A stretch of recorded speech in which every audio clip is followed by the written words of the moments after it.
Holy bow ties are sometimes cool, Ed. Holy bow ties are sometimes cool, Ash. I don't know whether that will have given away what we're going to be talking about tonight, but tonight we're going to be talking about Batman.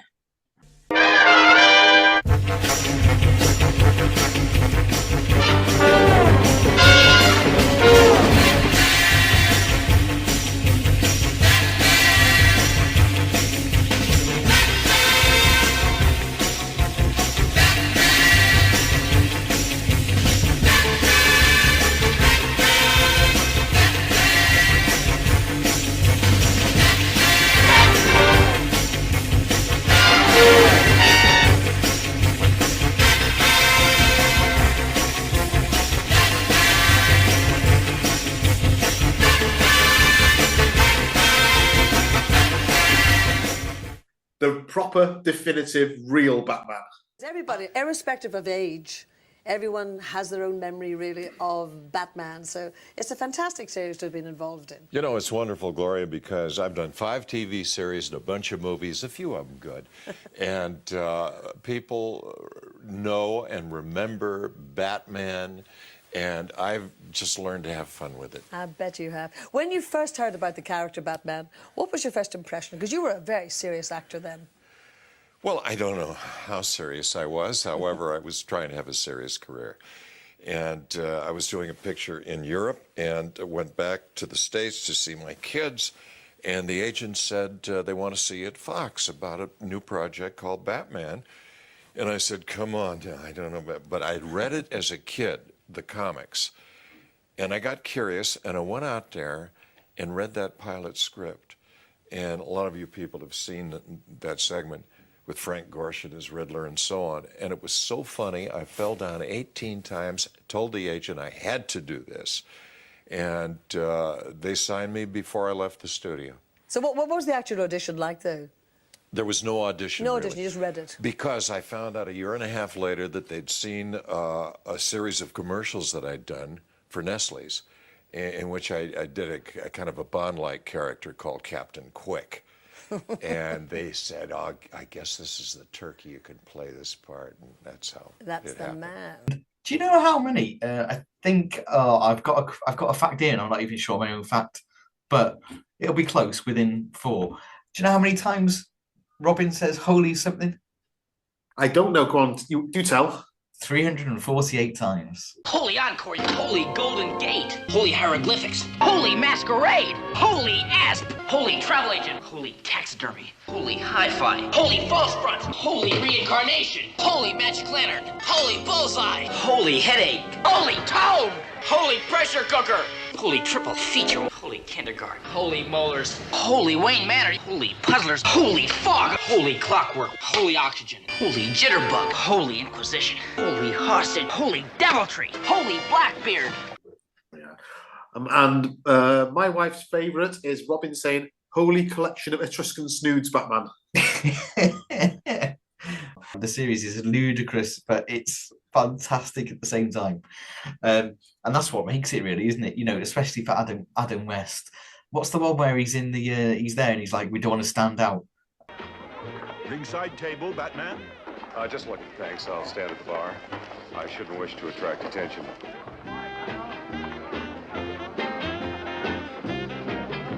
Like, as if you wouldn't already in a bat suit, you know. He's like.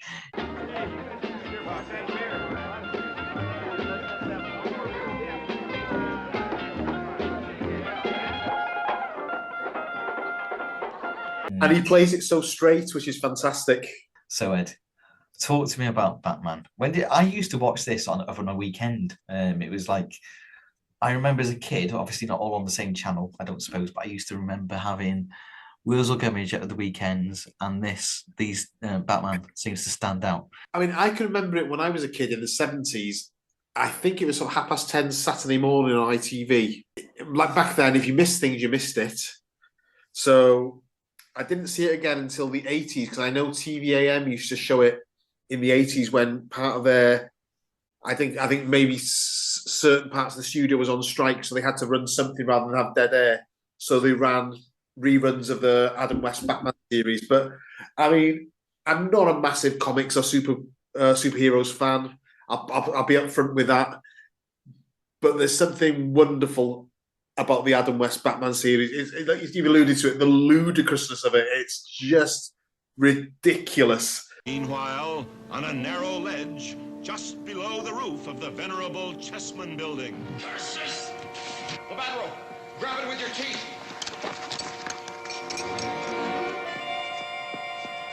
Hold on, Robin. Tight. I'll ease you back up to the ledge.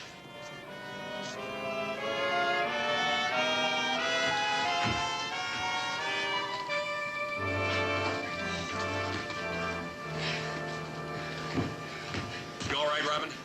Holy molars. Am I ever glad I take good care of my teeth? True. You owe your life to dental hygiene. It's charming. Couldn't be made in any other decade apart from the 60s. It's just silly, and it's wonderful. And you've got all these brilliant actors. Cesar Romero, I know he's probably not a big name now, but at the time he was a huge name. I'd like for you to meet Cesar Romero, because under all of this makeup as the Joker in the Batman movie, he is, of course, one of the handsomest actors and men in the world. Well, you can easily tell that. I can easily tell. I have a question. Why the green hair on Joker? Oh, well, that's part of the Joker's makeup, you know. Yeah, I never green hair. I'm not a great student, actually, of the Batman comic strip, but I understand that the Joker got the green hair because in one of the first strips that he appeared in making his escape from Batman, he dove into a river that was full of a certain chemical that turned his hair green. So from then on, he's had green hair. Burgess Meredith, humongously big name. Vincent Price. Burgess Meredith, how about you? How did you get involved in this TV show?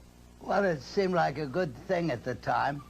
I was working on Broadway a lot, and this enabled you to get out there and make a quick buck. I had no idea it was going to take off the way it did. And when they began to, lower my crotch and give me this big belly and big nose on, I thought, well, this is no way to end your life. But it turned out to be something. It used to depress me because when I walked out in the street, people would still recognize me. Even after all of the makeup? Oh, yeah, with the makeup and everything. That was a little depressing. Cesar Romero, you didn't really know much about this show either. How did they convince you to get involved? Well, Bill Dozier called me, and he said, I'm doing this series Batman, which didn't mean anything to me because I'd never followed the comic strip. I didn't know anything about it. And he said, I'd like you to play the Joker. And he said, come on down to the studio, and I'll run the first episode that we filmed with Gorshin playing the Riddler. Well, of course, I went down, and he ran it for me, and it was wonderful. Then I read the script, and I fell in love with the Joker. I thought he was a wonderful character to play. So I did the show, and I thoroughly enjoyed playing that character. It was a hoot, believe me. Liberace, of all people, were all special guest villains. John Astin, who was Gomez in the Addams Family, played the Riddler. It was Eartha Kitt played Catwoman. These names, I said, they've probably fallen by the wayside now, but at the time they were absolutely enormous names. And then you had the bit, the joke when they're climbing up the wall every week, and you have the celebrities popping their heads out the windows, the likes of Sammy Davis Jr. So will just pop up with his head out the window in a Batman show. It should be good practice if something ever takes us to Mount Everest, Batman. I think we'll be confining our campaign against evil to Gotham City for some time to come, old chum. It needs us. Hey! Batman and Robin! What are you guys doing? Just routine crime fighting. Well, would you like to come inside? I'm rehearsing. Thank you, citizen, but our pursuit of justice allows us few diversions. Oh, be seen. Hi, Robin. Hey, you guys come and catch my act sometime. I dig yours. All right, fellas, one more time. From a whippoorwill. And yeah, I mean, it just had a sense of fun. And in a way, it was so good. It's probably spoiled Batman for me ever since, because I can't see past the Adam West Batman series. It's like, I think I've said this on a previous show, but 1989 I thought was a bad year for films. I went to see Batman in the cinema, and I was expecting Zoc, Zap, Kapow, holy collection of Etruscan snoods Batman from Robin. And you get this dark, grim, brooding, gothic thing, and I think that's not Batman. That's not Batman. What have you done to Batman?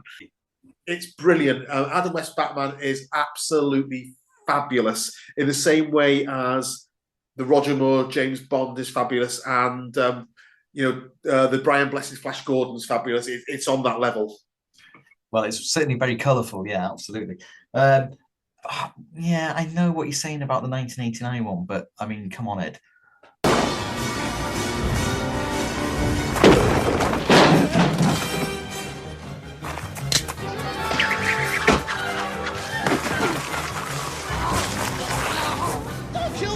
Don't kill me, man! I'm not going to kill you. I want you to do me a favor. I want you to tell all your friends about me. What are you? I'm Batman.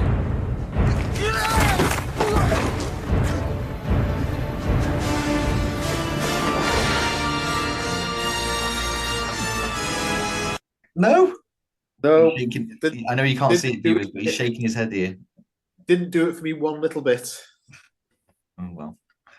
Right, well, we'll cross 1989 Batman list off the list then. But yeah, okay.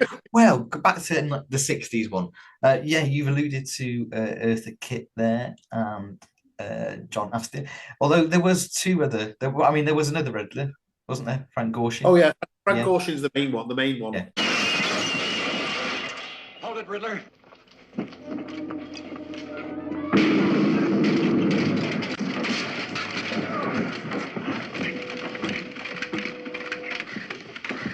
The game's up, Riddler. As a duly deputized agent of the law, I place you under arrest for armed robbery. Snap on the bat cuffs. You've got me, Batman. What the? It's too delicious. I even gave you a tip-off. Batman, you've made a mistake. He didn't steal that cross. What? I tell you, it belongs to him. He lent it to me for a show. But, Mr. Peel, we saw him take it from you at gunpoint. Gunpoint? Holy ashtray, he did tip us off. But yeah. And Julie Newmar as Catwoman. Yeah.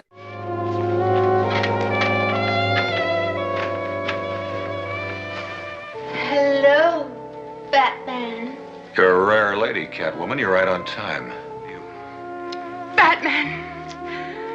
Let's throw caution to the winds. I mean, after all, we are two adult human beings, and we're both interested in the same thing. Happiness. And who was Catwoman in the movie? Lee Meriwether. That'll be the one. Yes. Yeah, we'll have a look at some facts. I think when it got dropped, they kind of, it was about a month or two before they dismantled the set because they were hoping someone else would pick it up, and then it didn't seem to happen, so they destroyed the set. And then I think NBC came along and said, "Oh, we might do it." And it was like, "Oh, we've destroyed everything." It's like, "Oh, well, forget it then, because we're not going to pay to rebuild it." And that was it, sadly.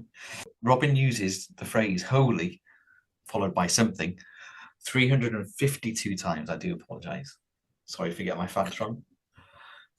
Mr. Zero was renamed Mr. Freeze. The name change eventually made its way into the comics as well. Cesar Romero's laugh. Oh, how delicious it is! The Joker outwits Batman and steals the fabulous jewel collection right out from under his nose! Was created almost by accident. Shortly after being cast, Romero met the producers to discuss the role on the series. While waiting to meet them, Romero happened to see the conceptual artwork for his costumes and thought it was so absurd that he just broke out into spontaneous, ridiculous laughter, to which they said, "That's the laugh," or words to that effect. He's the definitive Joker. He's fabulous. And he didn't shave his moustache off. No, I never noticed that when I was a kid, really, for whatever reason. I mean, I suppose it's just because I was just watching it for what it was, yeah. But yeah, when I realised that he read that trivia that he never shaved his moustache off, and you look back, it's quite clear, really, isn't it, that they painted over it, yeah. But apparently, this, like when they do pilots and stuff, though, this particular show was absolutely panned with the test audiences. They hated it. I think they'd spent so much money on it. It was like, well, we're going to have to run with it now anyway. And obviously the public disagreed. And it's a really strange thing about this, right? So this was, and so what was this, 66 to 68? Something like that, yeah. They were quite long seasons. But the thing was, really, those programs, I mean, I don't know whether it's just a thing at that time, but they're classics, but in the whole scheme of things, they were on TV for a very short period of time. It's the same with like the Munsters and the Addams Family. They were like, they're really loved, but they only got like about 3 or 4 years on TV, if that. And yet, where are we? Like 60 years on, nearly. We're still talking about them. We're still talking about them. It's mad. But I think like with them, those sort of shows, I think they were at the beginning of the sort of television revolution where televisions were just becoming affordable. So families were sort of sitting down together more and watching TV. And then, there was the advent of sort of kids telly in the 70s, really, which took us sort of summer morning television, Saturday morning TV. What we're going to fill them with? Oh, we'll show reruns of old series which were popular 10 years ago. And then it gets into the sort of the brain of people sort of our age who tells our kids about them. And yeah, it carries on from there. So I'll tell you what we'll do, Ed, actually. We'll go through some of the characters and just see if we've got any memories of them. So Alfred. Oh, yeah. God, that do you know? was he John Napier or something? Alan Napier. Alan Napier. Yeah. Going back to Alfred, though, I mean, that was classic. On those odd occasions where Alfred used to help them as well. And he used to put a little mask over his glasses as well and sit in the Batmobile. I mean, how could you not know? Oh, it's like I mean, okay, let's just suspend disbelief for Bruce Wayne and Dick Grayson. Sorry, that's one. For a second. I mean, the butler is sitting in the Batmobile with a little thing over his eyes. Yeah, come on, honestly. Yeah. And was it Aunt Harriet as well? They lived with, didn't they? Oh yeah, and they were always going fishing. Just got to go fishing. Yeah, we've got an emergency fishing trip, Dick. And they used to walk in the room, and it used to. Alfred used to go, "It's the bat phones." It's the bat phone, sir. Thank you, Alfred, for reminding me. Begging your pardon, sir. It's the bat phone. Jiminy, what are we waiting for? The bat phone, sir. Thank you, Alfred. It's the bat phone, sir. Just so which could have been heard easily. I mean, ridiculous, but there we are. That, like I say, that was the whole point, though. It was taking the mickey out of how ludicrous it was, really, in a way, wasn't it? It was poking fun at itself. So who we got? We got the Joker. Well, we got the Joker, Penguin, Catwoman. Then we've got the Riddler, King Tut. Oh, King Tut. Who played King Tut? Is anyone famous? Victor Buono? No, I don't know him. But he was very good. I liked him. We've got Egghead. Yeah, with Vincent Price. Now let's have a look. Let's go into all cast and crew because they're considered the top ones. Okay. Let's go into all. Let's have a look. Oh, what's Bruce Lee was in this as well, wasn't he? Was he? Bruce Lee was in it. Yeah. Yeah, there was a crossover with the Green Hornet. Kato, wasn't he? Was it? Yeah, there was a crossover with the Green Hornet, which was also a series at the time. Bookworm. Roddy McDowell. Yeah, remember him? The Minstrel. I remember he had like a brown leather jacket and a brown leather trilby. And I think the end of the episode, with the big cliffhanger, was Batman and Robin getting squashed in a giant book. I'm laughing now, but I just love it though. When I watch it, it's like I suspend disbelief. It's like, yeah, of course. Like when, like in the movie when Batman's getting his leg bitten off by a shark. Hands down the shark repellent bat spray, Robin. And it's like, well, of course, he'd have that. Why wouldn't he have that in the Batcopter? So, what else we got? The Minstrel, the Archer. Yeah, I like the Minstrel. He used to play. Yes, he had a lute, and he played the Wandering Minstrel song from Gilbert and Sullivan. I didn't remember him so much. The Archer. Don't remember the Archer. We'll find out who he is. Mr. Freeze. Freddy the Fence. I don't actually. No, I don't think that's a baddie. I think that's just a ridiculous name. Miss Iceland, the multimillionaire, King Boris. King Boris sounds like I don't remember that. Let's have a look. King the Giggler. Oh, come on. Oh, really? Yeah. The Giggler. And what do we got? Shark. Well, I'll be honest, as I'm scrolling down these, but then again, let's be honest, this is why they're towards the bottom of the list. These are obviously characters that were probably more like henchmen, really, truth be told. Yeah. You know, they were in it, but they're more like henchmen. I think we've covered off the main ones there. But just classic. Let's have a look. Let me bring a list up, see if I can find anyone I remember. Well, if I can get this working. The Archer, Black Widow, the Bookworm, yeah, and he has got the brown trilby. Catwoman, Chandel Liberace as the villainous piano player who tried to seduce Aunt Harriet. A peaceful evening at Wayne Manor. Inside the stately living room, a musical rehearsal. Imagine me singing to the piano of the world-famous Chandel. I must have lost my wits. But you have a voice of a nightingale. And remember what we're rehearsing for, the annual benefit of the Great Wayne Foundation. Oh, my, yes. It's downright selfish of me to be so nervous, isn't it? Listen for a moment. I'll toy idly with the keys and set the mood again. The Clock King, Colonel Gum, Dr. Cassandra, Egghead, Falseface, the Joker, Killer Moth, King Tut, Lady Penelope Pea Soup, Lola Lasagna, Lord Fogg, Louis the Lilac,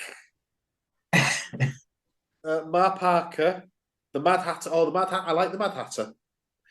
Marsha, Queen of Diamonds, Minerva, the Minstrel, Mr. Freeze, Nora Clavicle, Olga, Queen of the Cossacks, the Penguin, the Puzzler, the Riddler, the Sandman, Shame, the Siren, and Zelda the Great. I mean, what other show would you get those in? Come on now. You wouldn't, would you? You just wouldn't. You just wouldn't. It's so good. There's too much really to love, and I think there is. We'll probably just play an awful lot of clips, or we probably have played an awful lot of clips by the time we get to this stage of the show. So apologies, but I think you just can't. You can't help but love it, and there'll never be another Batman like that. Definitely not. Although George Clooney did try. So if we were going to mark Batman 1960s out of 10, Ed? It's super. I can't praise it enough, because at the end of the day, it does what a TV show is meant to do, and it entertains. It's not claiming to be great art. It's not claiming to be anything more than it is. It's not dark and brooding or angsty or, oh, this is really, really edgy. It's just entertaining. And I'm going to give it a 10 out of 10. A Bat 10 out of Bat 10. And I can't agree more, really. Holy tens! We've been Bowties Sometimes Cool. That was our little chat about Batman. Hope you enjoyed it. Hope we brought back some memories for you. And until next time, same bat time, same bat channel. Bye for now. Goodbye.